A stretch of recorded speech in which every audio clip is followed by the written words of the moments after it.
I would like to preface this video by saying there will be lots of Dreamworld Entertainment spoilers. This is a full timeline video. If you don't want spoilers, go and watch it for yourself first, and then come back here. Okay, now on with the video. Hey there! So this is weird. I've been wanting to make a video like this for a little while, but I didn't know what to make it on, and then this opportunity, fell into my lap, so here we are.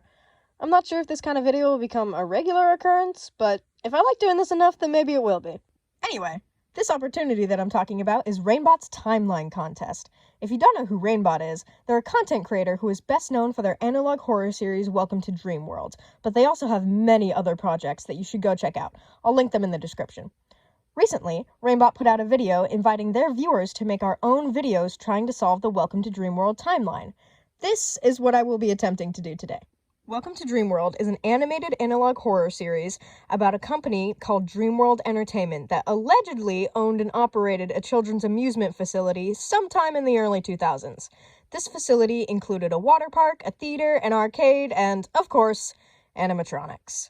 I feel like it goes without saying at this point, but yes, those animatronics were haunted by the souls of people, usually kids.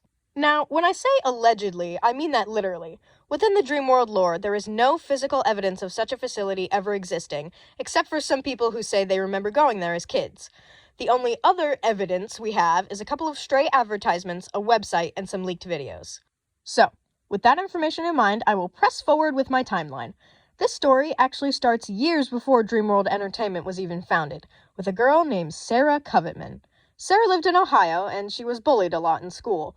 One day, she was chased into a local forest that happened to be on fire at the time, and she pushed one of the boys that was chasing her off a cliff.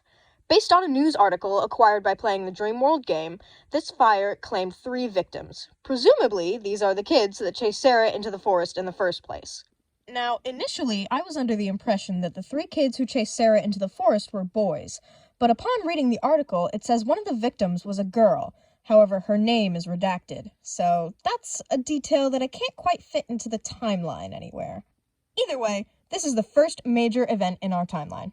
Years later, sometime in the modern day, right before Sarah graduated high school, her and her friends, Louis Bright and Oliver Acrimony, won a robotics competition and won a lot of prize money. Together, the 3 used the money to found Dreamworld Entertainment. Sarah was the face and the creativity of the business, while Louis built the animatronics, and Oliver wrote the code for them. These animatronics were the main attraction to Dreamworld Entertainment, and the 3 of them wanted them to be perfect. Unfortunately, somewhere around here in our timeline, Sarah becomes possessed by an evil entity named Litho. Litho makes it very clear that he is not a demon, but we're not exactly sure what he is. In any case, he wants to unite the world of the dead and living via a portal, and he needs Sarah's help to do that. The portal is powered by essence, which is basically soul energy and can be harvested from people's souls. Litho, as Sarah, experiments with this by killing people and putting their essence into animatronic bodies.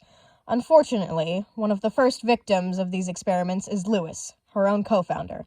Sarah kills Louis and puts him into the Starlight animatronic, who, ironically, was Louis's favorite. Once a person's essence is attached to an animatronic, that animatronic then gains that person's memories, but these memories can be altered. Sarah alters the memories of all of the animatronics at Dreamworld. It makes them forget that they are ever human, and it makes them believe that they're these magical creatures, not even animatronics at all. Fortunately, this makes them excellent at children's entertainment. Shortly after Louis's disappearance, several others went missing too, including a friend of Louis's named Eric, and several other Dreamworld employees. All of these people were killed by Sarah, or rather, by Litho, and their essence was used to create the rest of the cast of animatronics featured in Dreamworld. I would like to take a quick intermission to say that I am leaving out a lot of the details of Dreamworld Entertainment. One, because this video would be horribly long if I included every single detail, and also because I encourage all of you to go and watch the full series for yourselves, and even play the game. It truly is a work of art. For timeline purposes, though, I will include that Eric's death is particularly tragic. He went to go search for Louis at his house, as he likely noticed he was missing, and while he was there, Sarah set fire to the house, killing Eric in the process. Eric then went on to become Ribbon Dancer. After Louis's disappearance, Oliver, the 3rd co-founder, grew concerned and hired the help of Damien, an investigator. Unfortunately, Oliver got too close to the truth, and Sarah dropped a TV on his head. This turned him into a weird, sort of half-alive, half-animatronic person. It didn't kill him, but it didn't leave him in great condition either. Sarah trapped him under the facility. At the same time as all of these disappearances, Dreamworld Entertainment is busy trying to convince the public that this is their grand reopening, and that they did in fact exist at some point in the early 2000s. On the official Dreamworld website, there is a suspicious amount of pushing towards the fact that this facility is not new and that it did in fact exist in the early 2000s. I not only find this unlikely, but impossible. On a lost tape acquired through the Dreamworld game, Lewis and the person whose perspective we see from through the Dreamworld tapes, Wyatt, are talking to each other. The two appear to be romantically involved, and Lewis is trying to let Wyatt down easy, saying he has to move away to start the Dreamworld company with Sarah and Oliver. Wyatt isn't having it, and he tells Lewis to text him at least every week. Since this conversation takes place before Dreamworld Entertainment was even founded, it proves that the company could not have existed in the early 2000s, like Sarah keeps trying to push. It is still unclear to me why she's trying to push that this company was originally started in the early 2000s and is only now reopening up. Perhaps it's a part of the cover-up for the disappearances, but I'm not really sure how that makes sense either. Regardless, we know that that is a lie and that Dreamworld did not and could not have existed in the early 2000s. Around the same time as the TV incident with Oliver, Wyatt comes to work for Dreamworld Entertainment in search of Lewis, who has presumably stopped texting him at least every week. Wyatt becomes a maintenance worker for the company so that he can further investigate these disappearances. He brings a camera along with him to document his experience.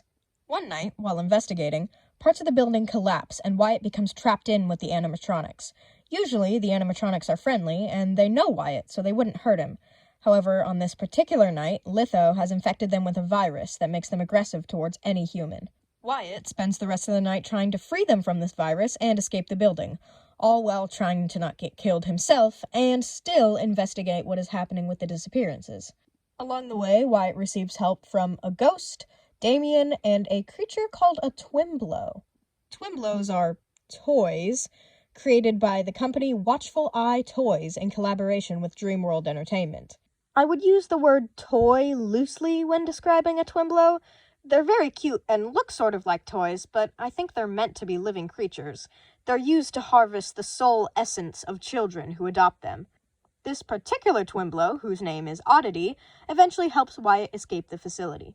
Again, I'm not going into too much detail here, as this part of the story is shown in the main Dreamworld tapes, and I encourage you to go and watch them for yourself. Once Wyatt escapes the facility, he takes Oliver, who still has a TV on his head, with him, and they go back to Damien's place. They regroup there, and at some point, Damien's sibling, Celio, decides to break into the facility for themselves. Wyatt goes after them, but unfortunately, because he doesn't have a shift until the next morning, he's not technically supposed to be there, and all of the animatronics have orders to capture him and bring him to Sarah. Wyatt spends the night trying to get Celio back and also avoid the animatronics that are after him. At the same time, Wyatt is trying to reconnect with Lewis, or Starlight, as he is now, and see if he's okay or if he even remembers him. Fortunately, he gets to, and they have a very heartwarming conversation before Wyatt escapes for the final time and brings Celio to safety. And that concludes our timeline. I've left out quite a few details, I know, but some things just didn't fit cleanly, and also I encourage you to go and watch it for yourself. I know I'm a broken record on that, but it is seriously an amazing experience. I know Rainbott has plans to continue the series, so I encourage you all to go and get caught up now before the next tape comes out. Here is a visual representation of our timeline. I believe I've put everything in order, but who knows, maybe the next installment will prove me completely wrong. I hope you all enjoyed. This was really fun to make, and who knows, if this video does well, maybe I'll make something like this again. Go and watch the full series for yourself, and have a wonderful day.